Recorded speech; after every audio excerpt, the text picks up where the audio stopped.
कल घटना हुई उसके बाद भारतीय जनता पार्टी के लोग राहुल गांधी के खिलाफ एफआईआर दर्ज कराए हैं। ठीक है। कांग्रेस पार्टी के नेता जयराम रमेश का कहना है कि ये एफआईआर राहुल गांधी के खिलाफ नहीं है बल्कि बाबा साहब के खिलाफ एफआईआर है। राहुल गांधी बाबा साहब नहीं, मैं फिर आपको स्पष्ट करूं, हालांकि ये दोनों पार्टियों की आपसी वो है, कोई विवाद हुआ जिसको लेके वो जो है एफआईआर उन्होंने करी, लेकिन मैं फिर कह रहा हूं, जब आप संविधान पे हमला करते हैं तो भी बाबा साहब पे हमला होता है। जब सरकारी इंस्टीट्यूशनों को आप खत्म करते हैं, जब आप ईडब्ल्यूएस लागू करते हैं तो भी बाबा साहब पे हमला होता है। जब आप फ्रीडम ऑफ स्पीच और फ्रीडम ऑफ एक्सप्रेशन का वायलेशन करते हैं तो भी बाबा साहब का अपमान होता है। और बाबा साहब ने कहा था, शायद आपको याद हो, मेरे याद है क्योंकि मैं उनका अनुयायी हूं, कि जब तक मेरे जाने के बाद मुझे मरा हुआ मत समझना, जब तक संविधान जिंदा मैं जिंदा।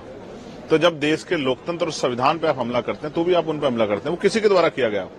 इसलिए मैं स्पष्ट रूप से कहना चाहता हूं कि हम भारतीय संविधान की रक्षा करेंगे और संविधान पे किसी भी तरह का हमला हम लोग बर्दाश्त नहीं करेंगे। इसके लिए हम लोग पार्लियामेंट में भी हैं और सड़कों पे भी हैं। ये जरूरी है कि चर्चा हो बाबा साहब अम्बेडकर पे, उनके विचारों पे, उनकी शिक्षाओं पे, उनके संघर्ष पे, क्योंकि उनके संघर्ष से आज बहुत सारे लोगों को मौका मिला है।